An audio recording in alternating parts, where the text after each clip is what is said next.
Hello বন্ধুরা, তোমরা সব কেমন আছো? আশা করি তোমরা সব ভালো আছো। আমিও ভালো আছি। অর্পিতা গার্লস ব্লগিং চ্যানেলের সবাইকে স্বাগত। যেহেতু এটা আমার প্রথম ব্লগ, তো আমি আমার গ্রামের এই ছোট্ট পুজোটা দিয়ে শুরু করলাম। এই পুজোটা হয় বৈশাখ জ্যৈষ্ঠী মাসে, কোনোবার বৈশাখ মাসে, কোনোবার জ্যৈষ্ঠী মাসে।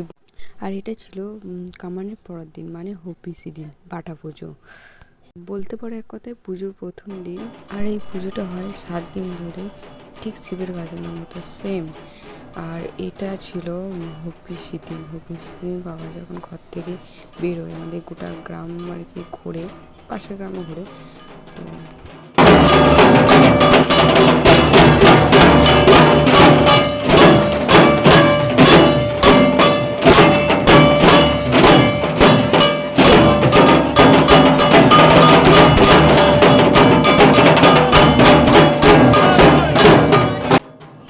এটা যেহেতু আমি এবছর গ্রামে ছিলাম, তো এটা হবিষি দিন রাতে।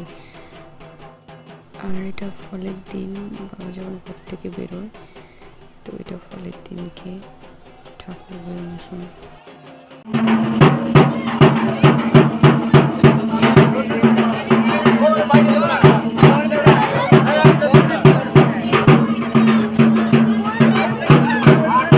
এটা ছিল উপোস দিন রাতে। ওই যে হবিষি দিন বা ফলের দিন, যে দিনের বেলায় বাটা পুজো হচ্ছে ঠাকুর বেরোনোর সময়, আর এটা উপোসী দিন। ওটা উপোসী দিন, বাটা পুজো দিনের বেলাতে হয় না, ওটা রাতের বেলাতে হয়। যখন ঠাকুর মানে বাবা যখন রাতে যে পূর্ণিমার আলোয় স্নান করতে যায়, তখন বাটা পুজো হয়ে তখন ঠাকুর মানে বাবা বেরোয়। বাট সেই টাইমটা, এই যে তোমরা একটা জিনিস কি লক্ষ্য করে দেখেছো, এর আগের ভিডিওতে দেখবে হাতে করে যে নিয়ে এলো, মাঝখানে যে নামালো, ওটা আমাদের বাবা ধর্মরাজ। তো ওনার মাঝখানে নামিয়ে ওনার ওপরে আমরা বেলপাতা অঞ্জলি দিলাম। হলো যে মানে বাবা ঘর থেকে বেরিয়ে যে সময়টা স্নান করতে যাবে, এই সময়টা না উনি আর কি ঘর থেকে বেরোতে চান না, মানে যে কলসিটা দেখছো, কলসিটা দ্বিগুণ ভারী হয়ে যায়। আর এটা হলো বাবা ঘাটে স্নান করতে এই সময় এবার জলে নামবে, তোমরা বুঝতেই পারছো। ওই যে কলসি দুটো, ওই একজন চলে গেছে, তোমরা দেখতে পাচ্ছ। স্নান করে উঠে বাবা এই ছাগলটা খেয়ে তারপর ঘর ঢুকবে।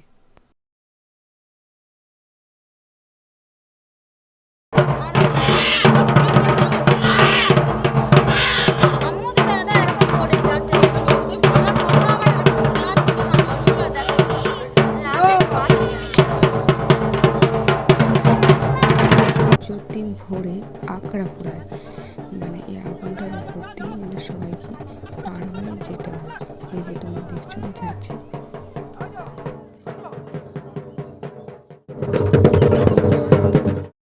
এটা ছিল পুজোর দিন।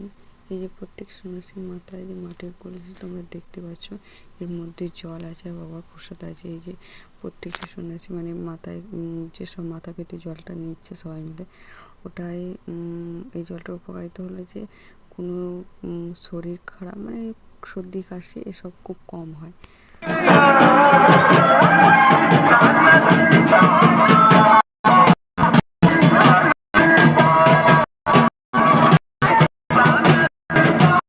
এবার আসি বাস পুজোর দিন। এটা ছিল বাস পুজোর দিন।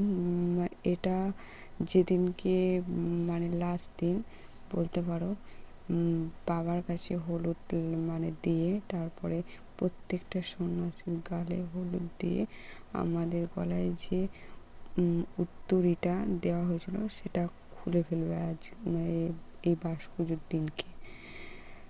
আমার এই ছোট্ট গ্রামের পুজোর ব্লগটা যদি ভালো লেগে থাকে, অবশ্যই লাইক, কমেন্ট এবং সাবস্ক্রাইব করে যেও, এবং কমেন্টে বলে যেও জয় বাবা ধর্মরাজ।